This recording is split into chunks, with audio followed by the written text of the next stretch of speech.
Bonjour les amis, nous sommes à Sarnath, un des 4 lieux de pèlerinage du bouddhisme. Les 4 sites de pèlerinage du bouddhisme sont Lumpini, la naissance au Népal, donc j'ai déjà fait une vidéo sur ce sujet, Bodh Gaya, l'éveil, Sarnath, le premier sermon, Kushinagar, le décès. Aujourd'hui nous sommes à Sarnath.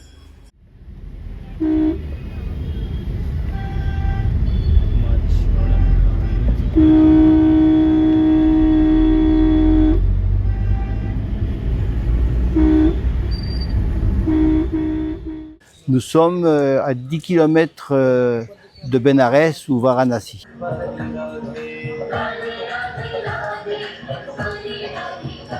C'est ici que Bouddha a donné son premier sermon. Pour bien comprendre à quoi correspond le site de Sarnath, il faut rappeler que durant 6 années, Siddhartha pratiqua l'ascétisme avec 5 compagnons qui l'abandonnèrent lorsqu'il choisit la voie du milieu. C'est-à-dire d'éviter les extrêmes, soit le luxe excessif, soit le dénuement total, comme l'ascétisme. Seul Bouddha se rendit à Bodh Gaya où il connut l'éveil. Puis revenant à Sarnath, il retrouva ses 5 compagnons au parc des cerfs. Là, il leur livra son premier sermon, convaincus, ils devinrent ses premiers disciples. Ce premier sermon, connu sous le nom de la mise en mouvement de la rue du Dharma, marque la naissance du bouddhisme, avec la voie du milieu, l'évitement des extrêmes, et les 4 nobles vérités, comprendre la souffrance, sa cause, sa cessation et le chemin qui y mène. La diffusion du bouddhisme et son expansion spectaculaire est sans doute due au plus grand souverain de l'histoire de l'Inde, le roi Asoka, dont la représentation des 3 lions asiatiques sont le symbole du pays. Profondément marqué par l'horreur des massacres de la guerre du Kalinga qu'il avait provoqué, il se tourne vers le bouddhisme pour guider sa vie et son règne, passant du statut de conquérant impitoyable à celui de souverain bienveillant. Il remplace la conquête militaire par le Dharma Vijaya, victoire par la vertu.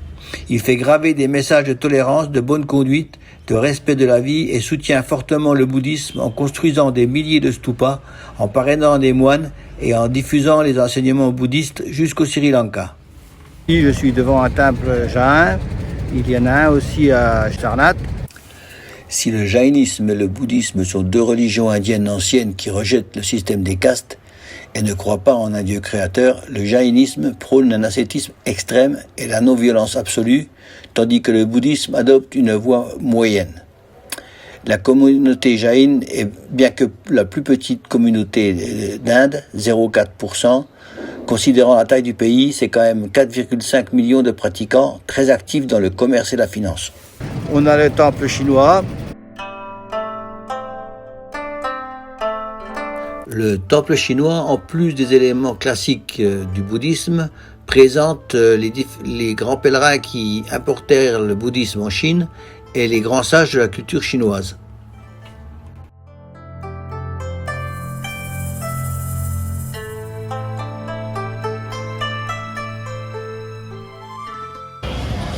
Nous nous approchons du temple de Ceylan, Sri Lanka.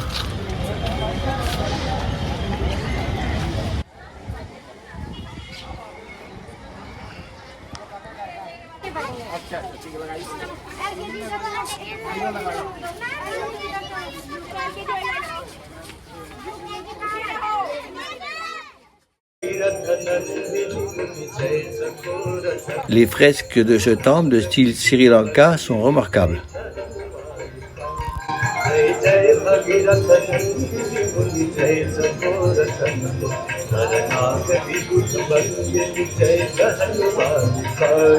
Le temple de Thaïlande.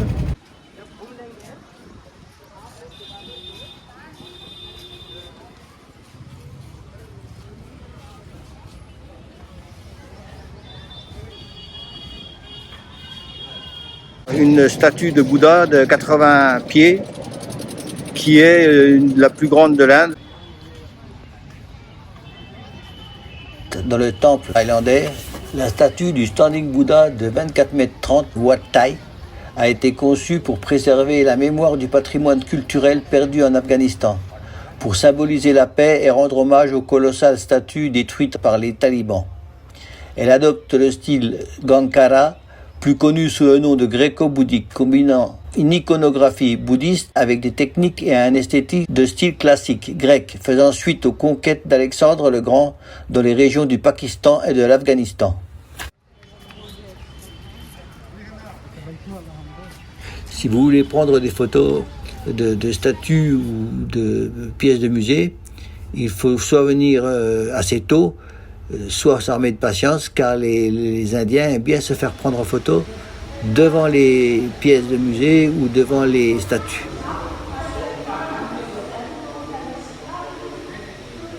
Ici, le temple thaïlandais avec des statues bien sûr de style thaïlandais.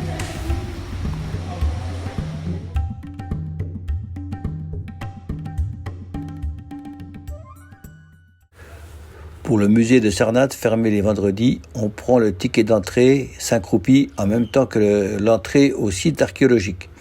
Ici, une représentation de Shiva tuant le démon Andaka date du XIIe siècle et fut retrouvée dans le monastère 5. Bouddha en Abhayana Mudra, geste de l'absence de peur. C'est un mudra, geste des mains bouddhistes et hindouistes, représentant la paix, la bienveillance, la main droite levée, paume vers l'extérieur. L'originale statue des 4 lions d'Asoka datant de 250 ans avant Jésus-Christ, devenue l'emblème national de l'Inde, représente 4 lions assis dos à dos, symbolisant le pouvoir, le courage, la confiance et la fierté. Bien que 4 lions existent, l'emblème officiel n'en montre que 3. Le stupa de Shaokandi est situé à 700 mètres du site principal et des fouilles. Il marquerait l'endroit exact où Bouddha a rencontré ses 5 premiers disciples.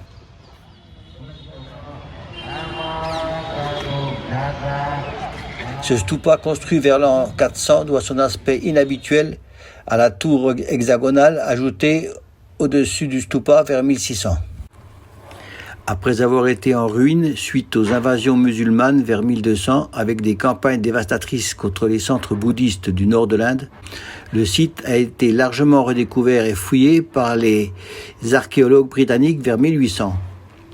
Sur cette illustration, on voit les 2 principaux stupas, le Shaokandi avec sa tour hexagonale et le Dhamek Stupa, monument le plus imposant et le plus célèbre de Sarnath, mesurant 34 mètres de haut et 28 mètres de diamètre. Le Dharma Rajika Stupa, dont il ne reste aujourd'hui que les fondations, on voit ici des pèlerins vietnamiens qui en font le tour.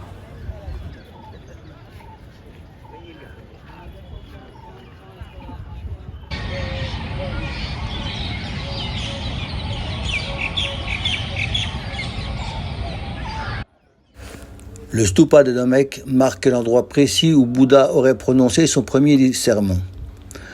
Construit par Asoka puis modifié ultérieurement pour être orné de délicates sculptures de l'époque Gupta, époque considérée comme l'âge d'or de l'Inde ancienne, de 320 à 550 de notre ère, est marqué par une grande prospérité. Le stupa est entouré des vestiges d'un important complexe religieux comprenant de nombreux monastères.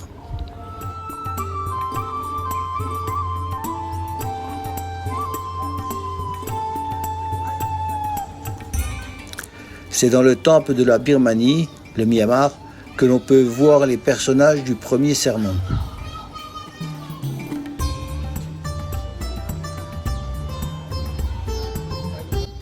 Pour finir notre visite, nous allons passer au temple tibétain qui est sur le chemin du retour, un monastère assez vaste avec une représentation du Dalai Lama dans le temple.